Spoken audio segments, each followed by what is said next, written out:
जय भोजवाल साथियों, जय शिक्षक संघ। मैं कुंवर सर्वेश प्रताप भोजवाल आज आपके बीच उपस्थित हूं और एक ऐसे संवेदनशील मामले को लेकर आपके बीच आया हूं, उपस्थित हूं कि जो हमारे समाज में एक ऐसी ऐसी महान विभूतियों ने अवतार लिए हैं जिनको हम लोगों के बारे में हम सभी को पता ही नहीं है। मैं कुछ चीजें ऐसे हिंदी पढ़ रहा था तो उसमें एक आप देख सकते हैं, एक ऐसी महान विभूति संत पलटू साहब जी, जो कि हमारे भोजवाल समाज से ही हैं और इनके बारे में हमें आज तक पता ही नहीं था कि संत पलटू दास हमारे भोजवाल समाज के हैं। ये बहुत बड़ी विडंबना है। इनको अगर इस पृथ्वी पर कबीर साहब का किसी ने टक्कर दिया है, अगर इस पृथ्वी पर कबीर साहब का किसी ने टक्कर दिया तो वह सिर्फ संत पलटू दास। इन्हें इस सदी का दूसरा कबीर कहा गया है। लेकिन बड़ी विडंबना है और चाहे कुछ कह सकते हैं, मैंने कुछ पॉइंट इसमें नोट किया हुआ है कि पलटू साहब को पूरे हिंदी साहित्य में 1000 साल के इतिहास में इनको दूसरा कबीर कहा गया है और आज तक किसी भी विद्यालय पाठ्यक्रम में पलटू साहब को हिस्सा नहीं दिया गया है। किसी भी किताब में इनका जिक्र नहीं किया गया। कारण सिर्फ और सिर्फ एक ही है कि हमारा समाज का अत्यधिक पिछड़ापन, जो कि कोई ऐसा व्यक्ति सामने नहीं आया जो हमारे समाज को आगे ले जाने का कार्य करे। तो संत पलटू दास आज इतिहास के पन्नों में अमर तो हो ही गए हैं, मैं जानता ही भी हूं, कह भी रहा हूं, लेकिन छिप गए हैं। अब समय आ गया है कि संत पलटू दास को इतिहास के मुख्य पन्ने पर इनको लाया जाए, सामने लाया जाए। कम से कम हमारा समाज, हमारा भोजवाल समाज इसके बारे में जाने और समझे कि संत पलटू दास ने क्या क्या कुर्बानियां दी हैं। तो मैं बारी बारी से इनके बारे में संक्षिप्त परिचय थोड़ा थोड़ा बताना चाहूंगा। एक बार मैं थोड़ा सा बदलिए सर इसको, तो मैं थोड़ा सा दिखाना चाहता हूं कि हमारे भोजवाल समाज के क्या, ये देख सकते हैं कि हमारा भोजवाल समाज, इसकी जो हमारी मूल जिसकी जो हमारी पहचान है, भड़भूजा वाला काम, ये हमारे समाज की पहचान है। और धीरे धीरे हम लोग समाज की मुख्य धारा में आ रहे हैं, केवल राजनीति में हिस्सेदारी न मिलने के कारण और ऐसा शिक्षा का अभाव के कारण हमारा समाज आज पिछड़ेपन का शिकार हो रहा है। तो सबसे आज मुख्य टॉपिक ये है कि संत पलटू दास के बारे में हम जाने, और मैं बारी बारी से उनके बारे में थोड़ा थोड़ा सा मैटर मैं आज पढ़ रहा था तो मुझे लगा कि ये चीज आपके भी साझा करनी चाहिए कि संत पलटू दास इतने महान कवि सोचिए कि जिनको इस सदी का दूसरा कबीर कहा जाता था, आज वो हमारे बीच गुमनामी की जिल्लत भरी जिंदगी में वो मतलब छिप गए हैं। कोई उनको जानता ही नहीं। हमारे समाज के बारे में, हमारे समाज के लोग, यहाँ तक कि मैं भी नहीं जानता था कि संत पलटू दास, नाम तो सुना था लेकिन ये नहीं जानता था कि वो हमारे समाज से हैं। तो मुझे लगा कि ये चीजें आपके बीच साझा करनी चाहिए। तो साथियों में उपस्थित हूं और मैं जो है उनका थोड़ा थोड़ा संक्षिप्त परिचय आपके बीच मैंने नोट किया हुआ, मैं बीच बीच में आपको बताता हूँ। तो सबसे पहले मैं बताऊंगा कि पलटू साहब के बारे में, उनके छोटे भाई तथा उनके शिष्य, जिनका नाम था पलटू प्रसाद, इनका भी नाम, उनका संत पलटू नाम था, नाम साहब था, इनका नाम पलटू प्रसाद था। दोनों अलग अलग नाम है, आप लोग कंफ्यूज मत होइएगा। अच्छा, इनका नाम कुछ और रहा होगा। पलटू साहब क्यों इनका नाम रखा गया, इसका भी एक कारण है। ये पाखंडवाद के बहुत बड़े विरोधी थे। ये टंडखंड को नहीं मानते थे और ये ऐसे कवि थे कि मतलब अपनी बात को खुलेआम बोलते थे। चाहे इनको आप अल्हड़, चाहे पागल, चाहे जो कहिए, ये डरते नहीं थे। ये अपनी बात एकदम स्पष्ट तरीके से बोलते थे और शायद इसीलिए इनका नाम पलटू दास साहब पड़ा, इनका नाम। तो इनके बारे में इनकी एक लाइन है, इनके भाई साहब ने अपनी किताबों में जिक्र किया हुआ है कि नग जलालपुर जन्म भयो है बसे अवध के खोर, अब कहे पलटू प्रसाद हो भयो जगत में शोर। यानी कि नग जलालपुर जो है, ये मैं बताऊंगा कि ये फैजाबाद जिले में पड़ता है नगजलालपुर वहाँ का स्थान का नाम है, उनके गांव का नाम है नगजलालपुर। और ये जिला फैजाबाद जो कि आजमगढ़ के पश्चिमी सीमा रेखा पर है, ये सटा हुआ है, इसमें अयोध्या में है ये। और बसे अवध के खोर, खोर माने होता है गली, ये अवधी शब्द है क्योंकि अवधी के बहुत बड़े कवि भी थे ये। बसे अवध के खोर कहे पलटू प्रसाद हो, यानी कि उनका नाम पलटू प्रसाद पड़ा। और भयो जगत में शोर, ऐसा जगत में बहुत बड़ा हल्ला हुआ, शोर हुआ। और इसलिए इनकी कविताओं में, अच्छा इनकी जाति क्या थी, ये कानू जाति के थे, यानी कि भड़भूजा से, जो दाना भूजने का काम करते हैं, यही इनकी मूल जाति थी।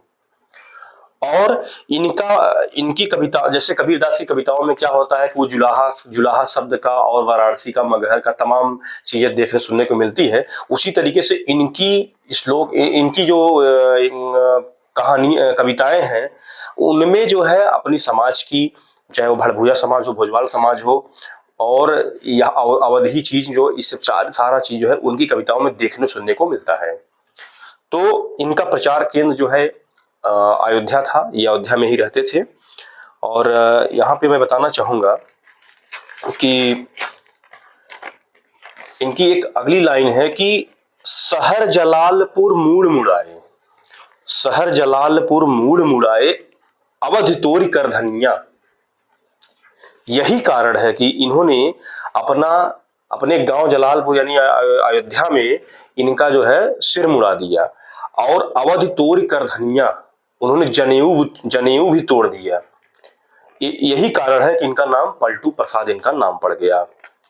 और इनके समय, इनकी जन्म और मृत्यु की तारीख जो है वो अभी तक क्लियर नहीं हो पाई है, लेकिन मैं जहां तक मैंने पढ़ा कि जो अवध के नवाब थे सुजाऊ दौला, उन्हीं के ये समकालीन थे। तो सुजाऊ दौला के बारे में कहेंगे तो मुख्य रूप से इन्होंने 2 लड़ाई लड़ी थी। पहली लड़ाई पानीपत की, तीसरी लड़ाई इन्होंने लड़ा था 1761 ईस्वी में। 14 जनवरी को मकर संक्रांति का दिन था, तो उस लड़ाई में सुजाऊ दौला ने भाग लिया था। और दूसरी लड़ाई बक्सर का युद्ध है, जो 1764 ईस्वी में लड़ा था सुजाऊ दौला ने।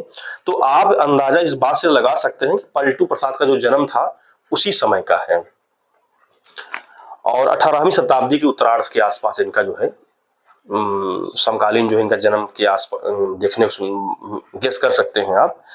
इनके बहुत सारे पद और संग्रह देखने को मिल सकते हैं। एक बिल्बेडियर प्रेस है इलाहाबाद प्रयागराज में, उसने 1000 पदों का संग्रह उसने किया है और 3 खंडों में पुस्तक की तरह किया है। अब मैं फिर से नाम बता रहा हूं कि बिल्बेडियर प्रेस प्रयागराज। कहा जाता है कि इनके गुरु का नाम गुरु गोविंद साहब था, इनके गुरु का नाम गोविंद साहब था। और अगली एक इनकी लाइन देखने को मिलती है कि चार बरन के मेट के भक्ति चलाया मूल, अब पलटू फूला फूल गुरु गोविंद के बाग में। फिर से मैं बताना चाहूंगा कि 4 बरन के मेट के भक्ति चलाया मूल और गुरु गोविंद के बाग में पलटू फूला फूल। तो इन्होंने इनकी जो मेन कह सकते हैं कि जो इन्होंने एक 4 वर्ण, जो ब्राह्मण क्षत्रिय शूद्र वैश्य, जो ये 4 वर्ण जो समाज में फैला हुआ था, इन्होंने इसको मिटा दिया था। ये नहीं मानते थे इसको चीज को। और इन्होंने भक्ति का चलाया एक मूल, इन्होंने भक्ति का सार जो है इन्होंने पनपाया समाज को। और गुरु गोविंद सिंह के बाग में, यानी गुरु गोविंद के ये शिष्य थे। और पलटू फूला फूल, पलटू जी का उदय जो है इनकी बगिया में हुआ था, यानी इनके गुरु का नाम था। और इनके विरोधी जब ये अचानक पूरे अयोध्या में छा गए, इनका जय जयकार होने लगा, इनके विरोधी इनसे बहुत जलते थे। और मुख्य रूप से इनके 3 विरोधी थे। एक बैरागी लोग थे, दूसरा काजी लोग थे, तीसरा पंडित लोग थे। अच्छा, इतनी ज्यादा इनकी प्रचार होने लगी, इतनी ज्यादा इनकी प्रचार होने लगी कि वो लोग इनसे जलने लगे। और जलने के बाद वो लोग, उनकी कविताओं में एक चीज लिखी हुई है कहानियों में कि हम पंडित लोग और काजी लोग और ये बैरागी लोग क्या कह रहे हैं कि हम सब बड़े महंत यानी वो लोग अपनी बात कर रहे हैं कि हम सब बहुत बड़े महंत हैं, हम सब बड़े महंत, ताही को कौन जाने, ताही को कौन जाने, अब बनिया करे पखंड और ताही को सबको माने। इसका मतलब है कि हम सब बड़े, यानी हम सबसे बड़ा महंत तो कोई है ये नहीं है, अब ताही ताही को कोई नहीं पूछता, यानी हम लोगों को कोई पूछ ही नहीं रहा है। अब बनिया करे पखंड, यानी बनिए, एक बनिया होकर के ये इतना बड़ा प्रचंड फैला रहा है और सब जो है इसकी बात को मान रहे हैं। तो इसी कारण से लोग इसी द्वेष भावना से इनको जिंदा जला दिया गया, इनको जिंदा जलाकर मार दिया गया। तो ऐसे महान हस्ती, ऐसे महान पुरोधा हमारे समाज के हैं। ये एक जानने का विषय है दोस्तों कि हमारे समाज में ऐसी ऐसी महान विभूतियां जो छिप गई हैं, ऐसी ऐसी महान विभूतियां छिप गई हैं कि बताइए कि एक अगली लाइन है कि मैंने जो है जो इनके जलाकर मार देने की जो बात मैं कर रहा हूं, उनकी अगली लाइन में है कि एक कविता है कि जिसको लगभग सभी इतिहासकारों ने अपनी मान्यता दी है कि अवधपुरी में जर मुए, अवधपुरी में जर मुए, दुष्टन दिया जराए, और जगन्नाथ की गोद में पलटू सूते जाए। अवधपुरी में जन्म ले, यानी कि उनका जन्म स्थान जो है अवधपुरी यानी कि अयोध्या के आसपास था।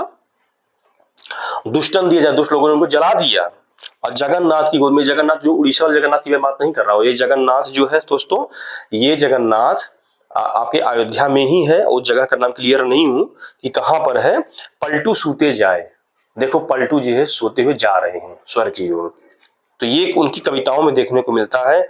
और इनकी जो समाधि है वो अयोध्या के पास रामकोट के पास है, अयोध्या जो कि अयोध्या से 4 मील की दूरी पर है, रामकोट जगह का नाम है, वहां उनकी समाधि बनाई गई है।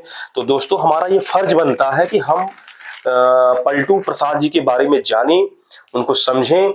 ये एक ऐसा विषय है बन गया है, बताइए कितनी बड़ी हस्ती, इतनी बड़ी महान विभूति जिनको, जो कबीर के समकालीन, सुजाऊ देवरा के समकालीन, मतलब 1761, उसके पहले की पता नहीं, क्लियर नहीं हो कि कितने पहले होंगे। आप बताइए कि इतनी महान हस्ती हमारे समाज की छिप गई। कारण क्या है? कारण यही दोस्तों कि हम सुसुप्त अवस्था में चले गए हैं। हम सिर्फ ये कर रहे हैं, बस कमा रहे हैं, खा रहे हैं, हम कुछ नया नहीं कर रहे हैं। नया न करने के पीछे यही कारण है कि हमारी, जब तक हम राजनीतिक रूप से, आर्थिक रूप से, सामाजिक रूप से अपने आप को स्थापित नहीं करेंगे, तब तक हमारे समाज में यही पलटू प्रसाद, संत पलटू प्रसाद जी जैसा हाल होगा। इसलिए दोस्तों हमारी आपसे गुजारिश है कि आप जो है पलटू, चाहे सोशल मीडिया प्लेटफॉर्म से, चाहे हम हमारे समाज के जितने भी राजनीतिक पदाधिकारी गण हैं, और भी तमाम समाज सेवी, जितनी भी ट्रस्ट संस्था, जितने भी संस्थाएं चलायमान हैं, जितने भी संगठन, जितने भी ग्रुप बनाए गए हैं, मैं चाहूंगा सब अपने अपने स्तर से संत पलटू प्रसाद को सामने लाएं और समाज में जो इनका नाम छिप गया है उसको बाहर लाने का काम करें दोस्तों। ऐसी हमारी इच्छा है और हम चाहेंगे संत पलटू इतना प्रचार सोशल मीडिया पर किया जाए, इतना जो है इनकी हक की लड़ाई लड़ी जाए कि जो नवीन पाठ्यक्रम आए, चाहे वो शोध का विषय हो, चाहे कक्षा 5, 6, 7, 8 क्लास के विषय हो, चाहे 11, 12 का क्लास हो, कहीं न कहीं हिंदी की किताबों में पलटू साहब का जिक्र होना चाहिए, क्योंकि ये बहुत ही महान और बहुत ही हमारे समाज के ऐसे पुरोधा थे जो कि एक सीख लेने का विषय है कि हमारे समाज का इतिहास कितने वर्षों पुराना है जो कि हम लोगों को खुद ही नहीं पता है।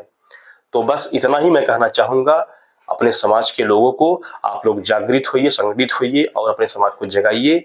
और इन्हीं शुभकामनाओं के साथ मैं अपनी वाणी को विराम देता हूं और मिलेंगे अगले वीडियो में। तब तक के लिए धन्यवाद। Thank you.